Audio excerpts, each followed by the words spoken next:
Kalau di negara barat, teman-teman tahu Donald Trump kan? Donald Trump ngasih putra pertamanya nama Donald Trump Junior. Begitu juga pebulu tangkis ganda putra ranking 1 dunia orang Indonesia ini guys, Marcos Fernaldi Gideon, ngasih anaknya nama Marcos Fernaldi Gideon Junior. Nama yang sama, hanya ketambahan kata junior. Di Tiongkok ini tidak boleh terjadi. Jangankan yang keturunan langsung ayah dan anak. Teman-teman tahu Ratu Elizabeth II. Ratu Elizabeth II itu dikasih nama karena dia terinspirasi oleh pemerintahannya Ratu Elizabeth pertama. Ratu Elizabeth pertama itu memerintah dengan bagus.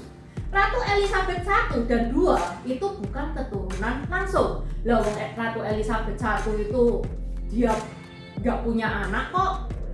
Tapi Ratu Elizabeth II itu ya masih ada saudara sama Ratu Elizabeth I. Nah, di Tiongkok ini juga nggak boleh. Meskipun keturunannya itu bukan keturunan langsung, tapi kalau misalkan masih ada hubungan saudara, itu nggak boleh tetepan. Namanya dikasih nama yang sama itu tetap nggak boleh.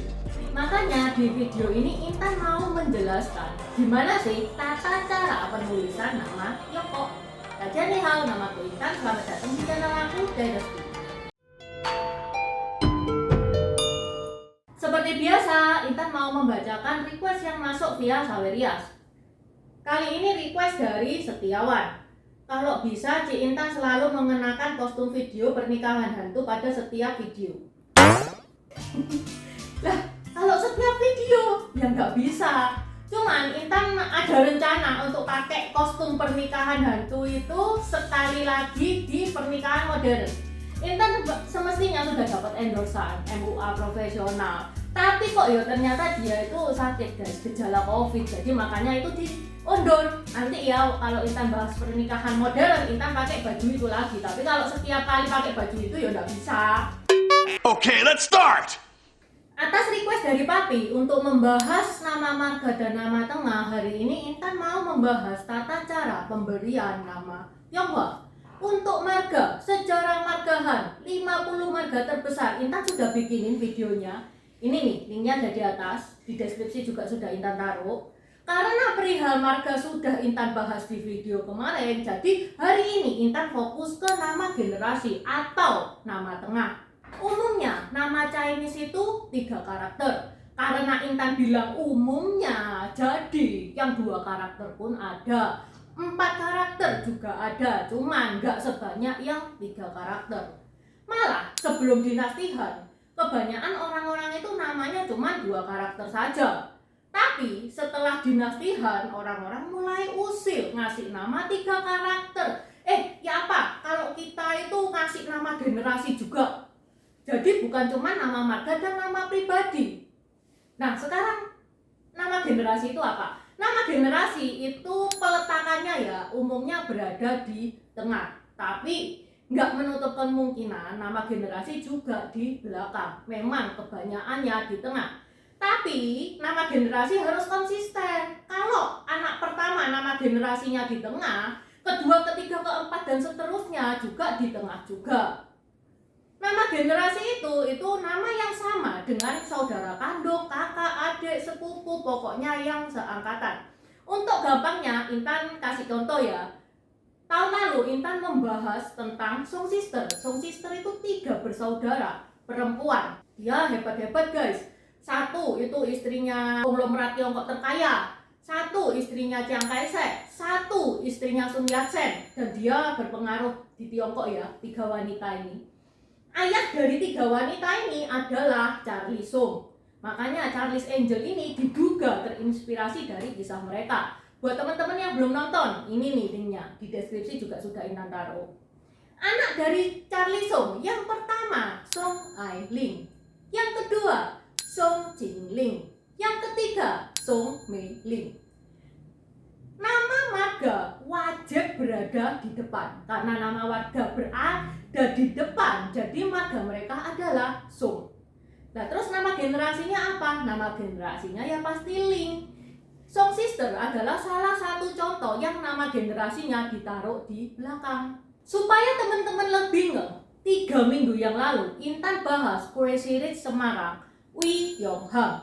Dia orang terkaya se-Asia Tenggara dan saking kayanya sampai ada kebun binatang pribadi di dalam rumahnya. Orang Semarang ini guys. Buat teman-teman yang belum nonton, ini ya linknya di deskripsi juga sudah Intan taruh. Oke, sekarang balik lagi ke nama-nama. Nama dari ayah Wee Yongham adalah Wee Jie-xian. Wee adalah nama marga, Jie adalah nama generasi, Xian adalah nama pribadi. Wee Jie-xian punya 3 anak, yaitu Wee Yongham, Wee Yongjian, Wee Yongjin. Nama generasinya sudah beda lagi karena sudah anaknya. Nama generasinya bukan lagi Jie tapi Yong. Wee Yongham punya 8 istri dan belasan selir. Nah, berasa kayak kaisarnya Semarang nih. Karena sebegitu banyak ceweknya, nggak heran juga kalau Wee Yongham ini punya 26 anak yang terdiri dari 13 cowok dan 13 cewek. Intan nggak sebutin semuanya, Intan sebutin 3 aja ya. Salah 3 dari nama anaknya Wee Yongham adalah Wee Chong-tae, Wee Chong-hao, dan Wee Chong-i. Nah, nama generasinya bukan lagi Tiong, tapi Chong. Beda lagi. Lah terus yang cewek gimana Cek Intan? Masa yang cewek dikasih nama generasi Chong juga? Enggak guys, nama generasi itu harus sama kalau gendernya sama. Kalau gendernya beda, cewek sama cowok, nama generasinya itu boleh beda juga. Tapi nama generasi cewek itu enggak terlalu diperhatikan. Itu suka-suka ayahnya, suka-suka orang tuanya mau ngasih nama generasi apa. Enggak ada aturan mainnya ya. Soalnya cewek itu di Tiongkok itu manusia kelas 2 gitulah ya. Jadi ya wis enggak terlalu diperhatikan.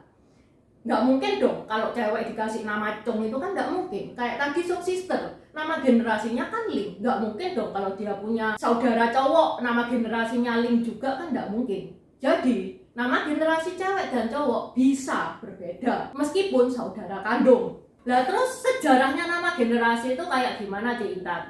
Nama generasi itu sudah diatur nenek moyang terdahulu. Biasanya nama generasi diambil dari syair. Intan kasih satu contoh. Misalkan marga He. Marga He, syairnya itu untuk generasinya kayak gini bunyinya. Ta ting liang zhu, wen shui xing bang, wang zhong yao zhi, shi dai yong chang. Nah, kalau teman-teman lihat syairnya marga He, ada 16 karakter. Berarti marga He sudah ngasih nama untuk 16 keturunan ke bawah. Intan kasih contoh ya. Satu baris pertama, ta ting liang tu. Generasi pertama harus nama generasinya ta. Misalkan namanya He Taming. Anak dari He Taming, anak cowoknya, nama generasinya harus Ting. Contoh, He Ting Xiang misalkan. Sampai generasi yang ke-16, generasi ke-16 kan harus Changni nama generasinya. Misalkan namanya He Changpo misalkan ya. Karena sudah habis, maka anak dari He Changpo itu balik lagi nama generasinya, generasi pertama lagi, yaitu Ta. Jelas ya teman-teman ya. Sumber Intan dalam membuat video ini itu Paitu. Di Paitu itu ditulis marga ini pakai syair ini, marga ini pakai syair ini, marga ini pakai syair ini. Buat teman-teman yang masih pakai nama generasi dan kepengen melacak, oi aku ini generasi keberapa? Linknya Intan taruh di deskripsi, silakan dilihat. Tapi Paitu ini websitenya website pakai tulisan Hanzi ya guys ya, nggak ada alfabetnya. Nah, ada fun fact nih guys buat teman-teman yang bermarga Chu. Teman-teman tahu kaisar pertama dinasti Ming, Chu Yuanchan? Dia yang menggebrak Tiongkok dengan hukuman yang sangat berat untuk Tiongkok. Apa itu hukuman mati? Pelan-pelan. Pelan-pelannya itu loh yang membuat berat gitu. Buat yang belum nonton, ini ya linknya di deskripsi juga sudah Intan taruh. Chu Yuanchan selain melakukan gebrakan untuk para koruptor, dia juga melakukan gebrakan untuk keturunannya. Anaknya dikasih nama beda-beda. Jadi dia tidak pakai nama generasi untuk anak-anaknya. Tapi masing-masing anaknya itu dikasih syair satu persatu supaya cucunya punya nama generasi. Maksudnya apa Cik Intan? Oke, tak perjelas ya. Anak-anak dari Cu Yuanchang cuma punya 2 karakter, marga sama nama pribadi, kayak Cu Piao, Cu Shuang, Cu Pian.